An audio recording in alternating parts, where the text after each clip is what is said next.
Generative AI is here, and it has changed the rules of the game. Experts like Seth Godin and Robert McKee have been very clear. The authors who are going to make it in this business are those who are writing truly amazing, knock your socks off innovative stories. The bar is that high. AI will replace mediocre writers. But at some point, everybody is mediocre. So what do? You educate yourself. And the good news is that there's still time, but you've got to start leveling up right away. I'm Valerie Francis, and I've got a series of webinars to help you do just that. My specialty is helping authors like you put theory into practice. Understanding the tools of our trade and being able to apply them with precision is no longer an option. It's an absolute necessity. So go to valeriefrancis.ca/webinars for more information and sign up for the notifications. You can't afford not to.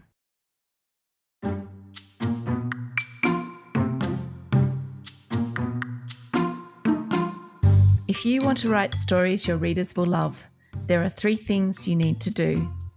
Understand storytelling principles, see how other writers have applied those principles, and then use them in your own work.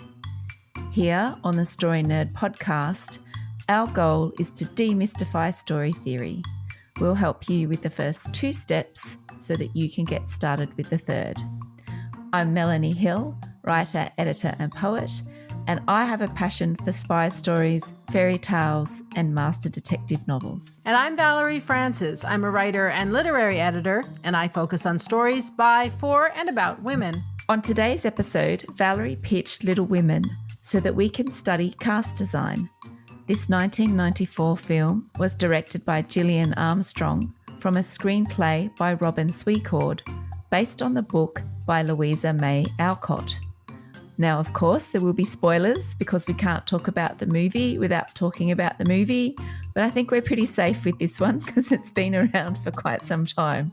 And please help other writers find our show by leaving a rating and review. For Apple Podcast listeners, you can do it right from your phone. Simply go to the show's landing page, scroll to the bottom, and hit the stars. It's that simple.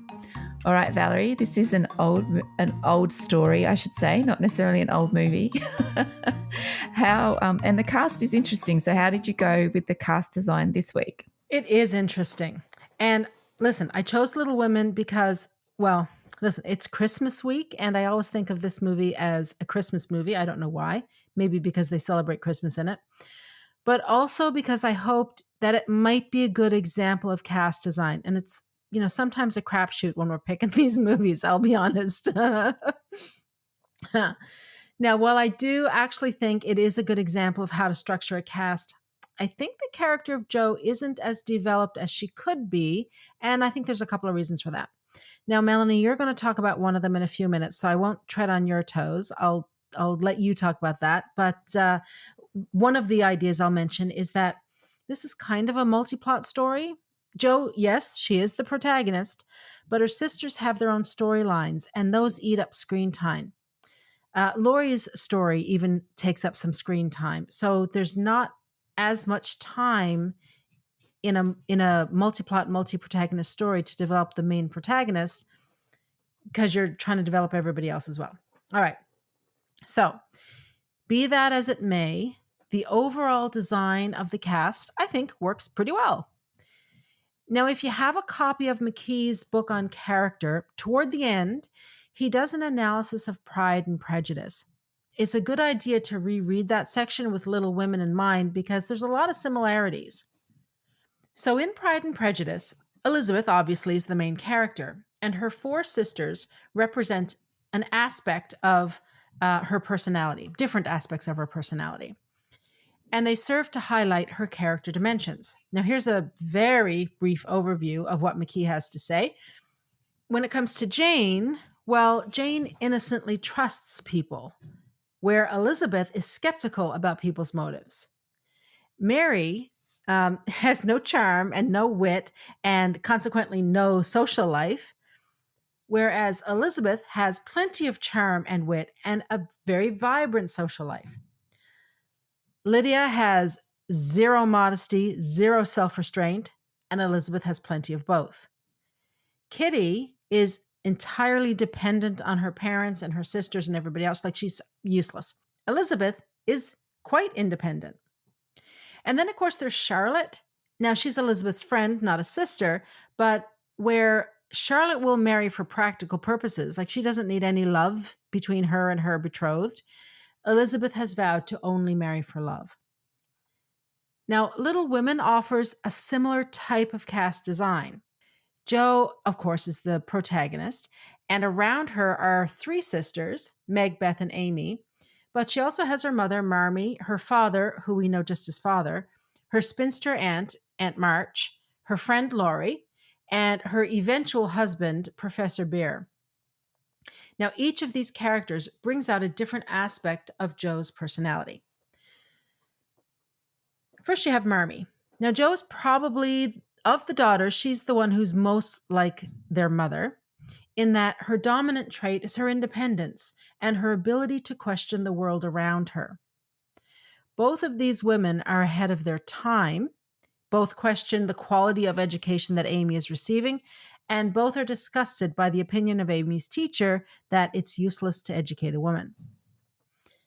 Then there's Father, and although Jo is very much like her mother, she has that fighting spirit of her father, who has gone off to physically fight a war for the a war he believes in. Jo longs to be able to do this too. Where Marmee takes action by writing letters, Jo, like her father, wants to take physical action, right? She wants to go and knock this teacher out. She does not like him. Meg is the oldest sister, and much like Jane in Pride and Prejudice, she's the one who lets the reader know what's expected of a young woman in that time. Meg isn't anything like her parents. There is no transcendental thinking where Meg is concerned at all. Meg is concerned with doing what society expects of her, like taking a man's arm when it's offered because that's the expected thing to do. It's the polite thing to do. And she is intensely concerned with what people, quote unquote, people will think. For example, she reprimands her mother for mentioning corsets to Mr. Brooke. Jo couldn't care less what people think of her or what society expects of her. That's why she befriends Laurie the way she does, why she writes the kind of stories that she does, and why she cuts off her hair. Now, Meg lost her mind when just one lock of hair was cut. Jo cuts off the whole thing. Then you have Beth, who is quiet and shy and frail and sickly. And she wants more than anything for life to stay exactly the same. She doesn't want anything to change ever. By contrast, Jo is full of life and exuberance and energy. And yes, there's a part of Jo that wishes nothing would change, but mostly Jo is craving change. She wants more than what life is offering her as a woman in that day and age. She longs to go to war, to go to university, to see the world, to write novels. Her stories are all about the adventure she craves. Like Elizabeth, she has an opportunity to marry well because Laurie proposes, and he's from a very wealthy family. If Jo had accepted that proposal, she would have been set for life, and by extension, so would her sisters. But she refuses Laurie's hand because A, he's her friend, and B, she knows that they would not make each other happy because they're too much alike. She's right, by the way. Amy is the youngest March girl, and she is totally superficial. All she cares about is how she looks, and it's her greatest desire to marry a rich man when she grows up. She does not hide that fact at all. Now, while Jo doesn't go around like a total streel, what she looks like is not the top priority for her at all. Yes, she does cry about her hair being cut off, but even then, she does laugh at herself over it because she knows that given what her world is going through right at that moment, the fact that her hair is cut off is a pretty minor issue. So, yeah, there's a moment where she's crying, but it's not real serious. Whereas if Amy's hair was cut off, I mean, it would just be tragical or something, whatever Amy would say. She would say something like that. And with respect to marriage, Jo states that if she does marry, it will be for love, not for money, as Amy will do. Laurie is a wild child. He's artistic and rebellious, and he's essentially a male version of Jo. They both thumb their noses at social convention and expectation. They disdain it, in fact. They're just alike. Aunt March is in the story to show the audience what fate beholds Jo if she doesn't marry. Now, granted, the aunt is rich, but she's also an old spinster. She's cranky, and none of the March girls really like to spend time with her. They only do it for the money and the possible opportunities that Aunt March, with her money, can give them. And then finally, there's the professor, and he represents Jo's future and her potential. And so that is why he advises her to write a book that comes from her experience, which is the Little Women book. So, I mean, that's kind of it, really. I mean, there's not much more to say. That's basically how cast design works. Once you know who your protagonist is, then you can create a supporting cast to bring out the relevant aspects of your protagonist's character. Now, we know who a protagonist is because of their interactions with the characters around them, right? As I said off the top, I think Jo's character could have been developed much more if screen time hadn't been in such high demand, right? If it hadn't been given over to the storylines of secondary characters, but that's just the way it is with a multi-plot story. And the other thing that could have developed Jo's character is what Melanie's going to talk about now. So I'm going to stop there, Melanie, and hand it over to you. What have you got for us this week? Oh, well, all right, here we go. Now, I remember watching Little Women as a mini-series, I think, on the telly in the 80s. And at the time, I remember thinking it was okay, but I didn't necessarily fall in love with this story. However, having said that, I have plenty of friends who do love this story very much. So I'm very reticent about my analysis because it reveals some wonderful lessons about conflict, which means usually that there's flaws. So if you are a massive fan of Little Women and you don't want to hear criticism of this movie, now might be a good time to flick through to this week's action step. All right, you've been warned, so here goes. Now, I've divided this story into two halves this week. The first half lacks conflict. In fact, I think the first half is more a series of vignettes over a few years based on the daily lives of the women in the March family. And I think that absolutely fits in with what Valerie was saying about it being a multi-plot story. So that's what I see in the beginning, but we need to dive a little bit deeper. So, and follow me along here. So my first question was, when I formed this opinion, was, so what problem do the Marchers need to resolve at the start of the movie? Now let's look at the setup. The Marchers are in the midst of the Civil War and Mr. March is on the front. There's a shortage of oil and wood and poverty has descended on the family. However, their version of poverty is a warm, lovely home with candles, a piano, a housemaid, and delicious food, but no Christmas presents. Not too much conflict there because there's no problem the Marchers can solve. Now, let's revisit what conflict is. So, at its most basic, conflict, internal or external, is the challenge to overcome whatever is preventing the protagonist from doing what's needed to be done. So whether that's physical, emotional, or mental. And they need that to resolve the problem and move forward.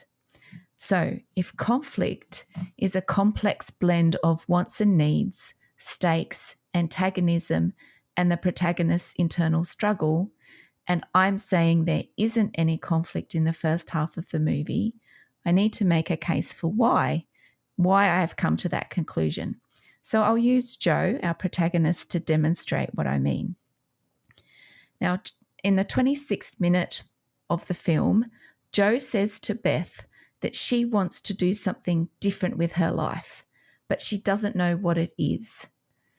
And this is a problem because until she knows what she wants, then nothing is at stake. So what will happen if Jo doesn't do something different? Will she be sad? Will her life be wasted? Maybe, but she has a loving family and a comfortable home. And apart from her father, who she can't do anything about, the people she cares for are safe, relatively. So Jo has no defined object of desire, and there's nothing at stake for her. And the only hardship she appears to have is looking after her aunt and maybe tutoring Amy. And this is a problem for the story. The only external conflict in the story are then the small things such as giving up their Christmas bread and butter, Meg hurting her leg at a dance, Mr. Brooke courting Meg, Amy burning Jo's manuscript, Amy falling into the freezing water, and Amy being strapped by the teacher, Jo cutting her hair. These mini scenes aren't linked by a common need or want for the Marchers, and most importantly, for Jo. Now, the protagonist's conflict is the core conflict of the story, and it's the basis for the action in the story. The core conflict is determined by the global genre of the story, and in this case, Little Women is Jo's maturation story. So this means that the core conflict for the story is centered on Jo's book getting published. But the challenge she needs to overcome is realizing that the melodramatic story she writes, especially as a child, will not get her what she wants. She needs to change what she writes by tapping into her heart and writing something more meaningful. Now, while Jo does write in the first half of the movie, being a writer isn't her object of desire. Do something different is. Now, you could mount an argument that being a writer is Jo's implied object of desire because she writes plays and has characters as real as friends in her head. But what's for stake for Jo in the first half of the movie if she doesn't become a writer? Well, I would put forward that there's nothing significant. So the lack of conflict in the first half of the story is due to an unclear want or need for Jo. There's nothing at stake for her, and the mini conflicts in the vignettes are very easy to resolve, and we don't see Jo agonising over any of the decisions that she makes.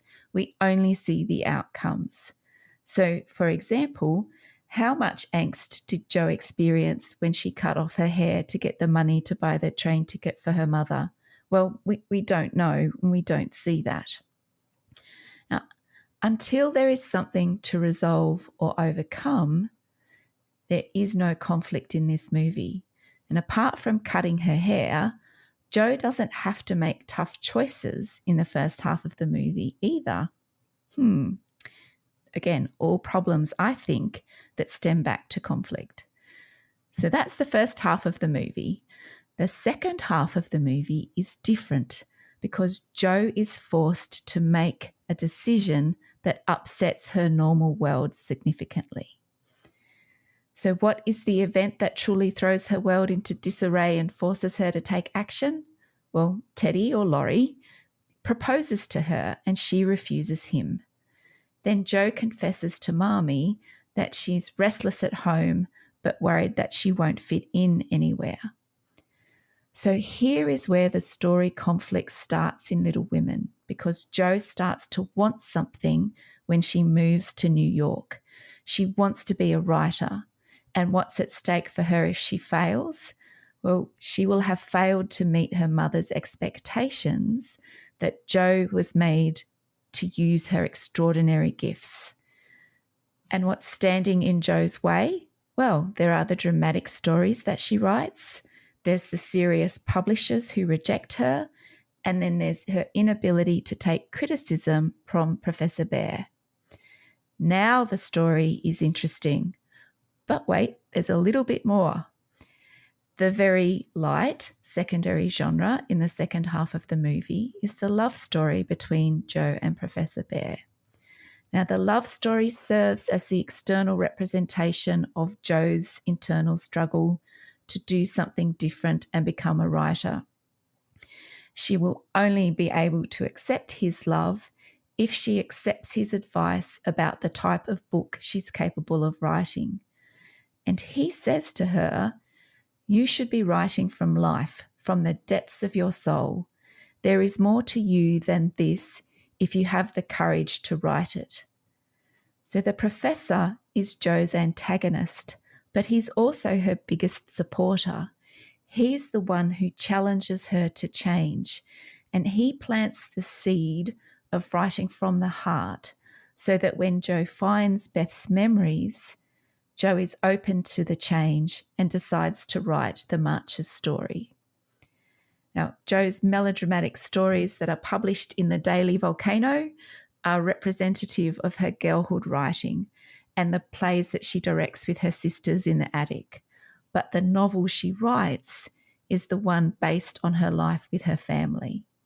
So when she does write from the heart and is published, it signals to us that she has matured, and her extraordinary life is also a combination of being a published author, but also opening a school closer to home.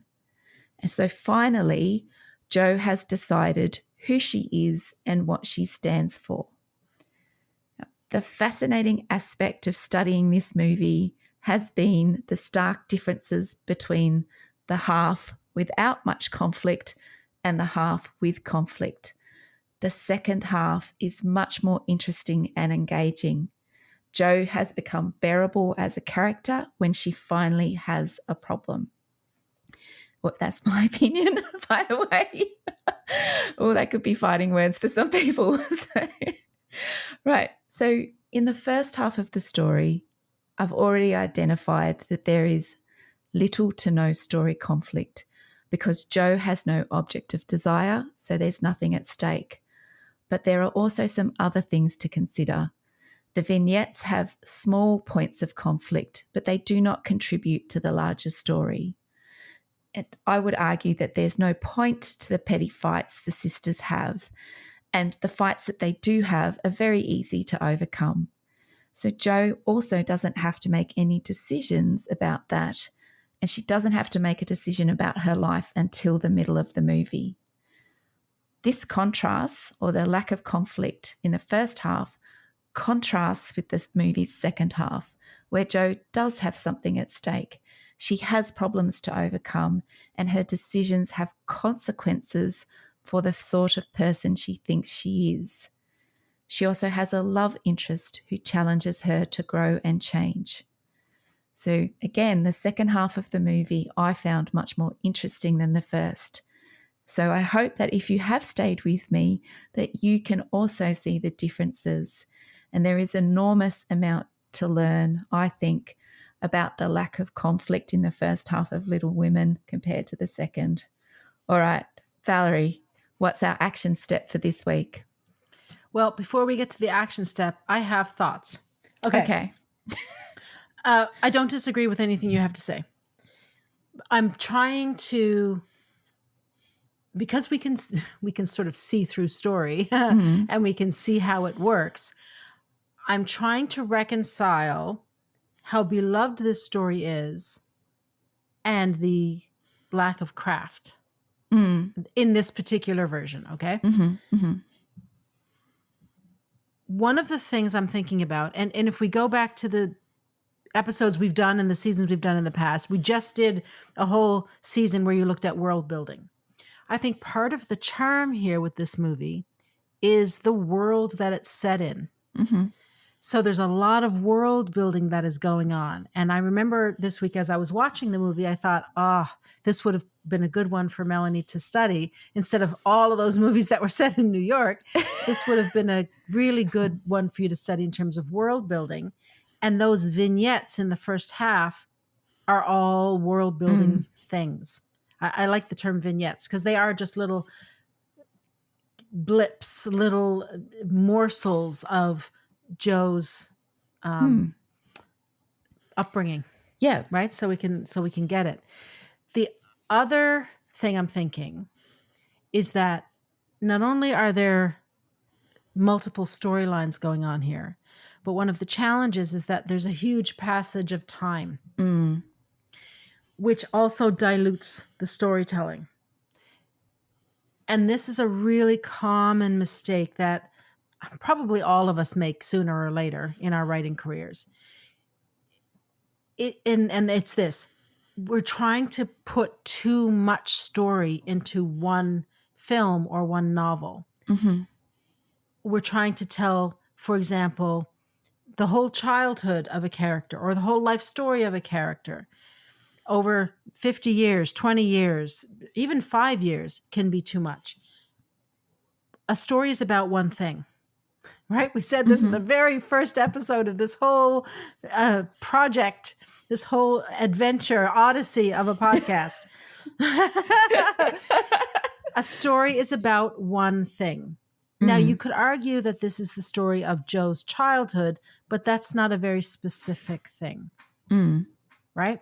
Yeah. It's so broad that too much screen time has had to be devoted to building the world, to introducing all the characters and all their storylines, that the story takes a really long time to get going.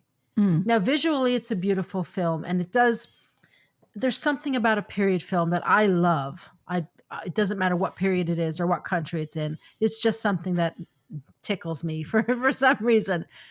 And clearly with Little Women, audiences and readers, whether it's a viewer or a reader, they love that too. It's a world they want to hang out in. Anyway, those are just sort of rambling thoughts. What do you think about them? Well, I think a couple of things. So I think back to our episode on June, where you had a very well-loved novel that they've put into a movie format.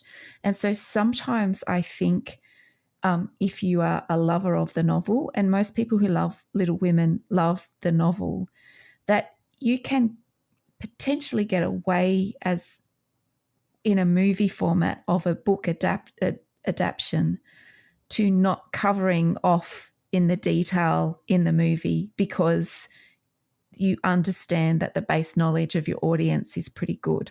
So you can not cheat, but skip out on some of that stuff. I also think that the characters are so beloved that you directors or screenwriters don't want to skip out on focusing on only one of the March women because the audience would then feel cheated. You know, if you only focused on Joe or Amy or one of the characters, then you've pretty much cut the rest out of the film. And that could be a bit of a literary faux pas. You wouldn't. That would be a disaster. It would, because that's what. It's not Little Woman. It's Little Women. Women. That's right. So I think that contributes to part of that problem at the beginning. And like you said, it's a long passage of time. But we had when we watched Ray, that was over a 30-year period. But how they got around that was they focused on mainly the music aspects of Ray's life. Yes, there was a bit about his infidelities and a few other things along the way, how he treated, people who helped him and then discarded them, but that was all in the context of him making music and being a ruthless business person. So they focused on that. They went back to that concept of what part of Ray's story are we going to tell in this movie? And again, there wasn't that focus, I think, at the beginning of Little Women. But, again, for very good reason, maybe because it's such a beloved story. So, yeah, I think you have to make decisions, right, as a writer or a screenwriter and director about what parts are you going to show. And I think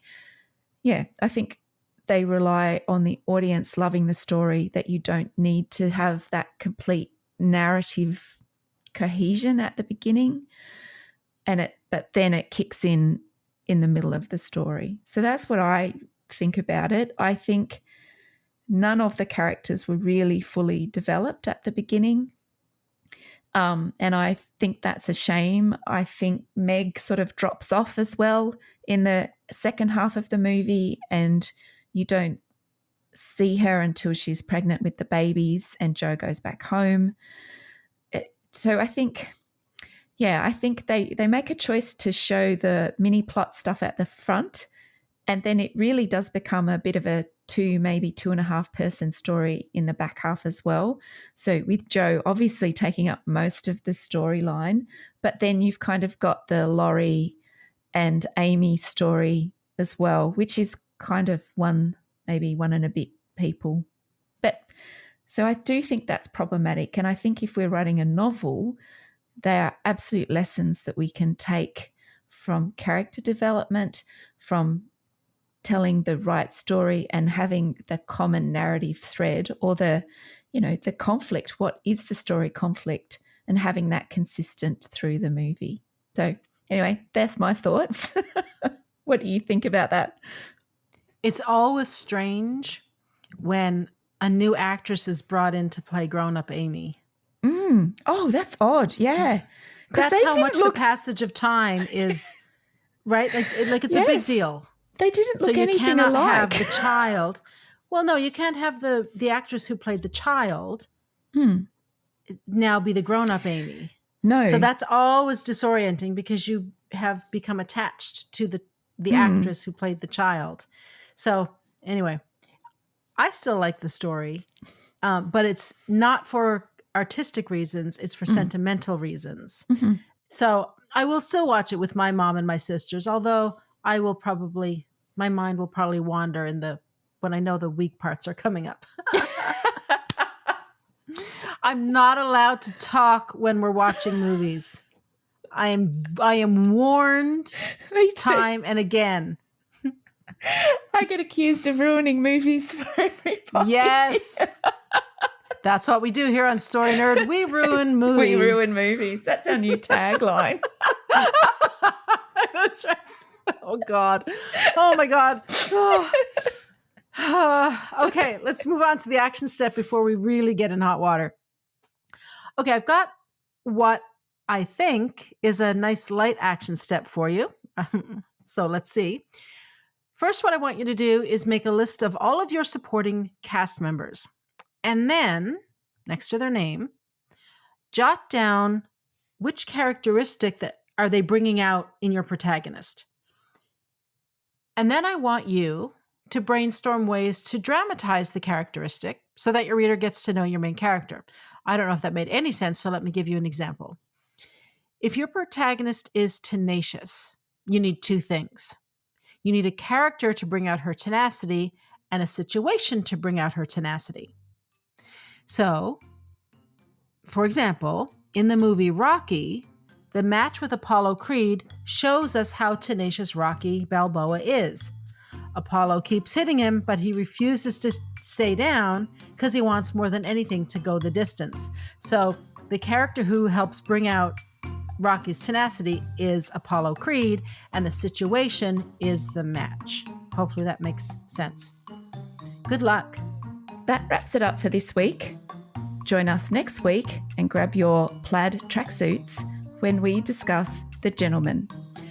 To support the show, please leave us a rating and review and tell your writer friends about us.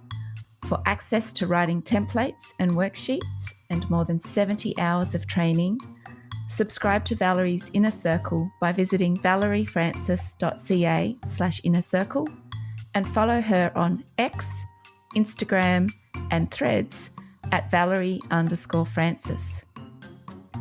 If you'd like to get my tips about books to help you read like a writer, visit me on Facebook and Instagram under Melanie Hill Author, or find out more about me at melaniehill.com.au. And remember, story theory doesn't have to be difficult. It's a tool to help you write more, not less. So take it one step at a time and have fun.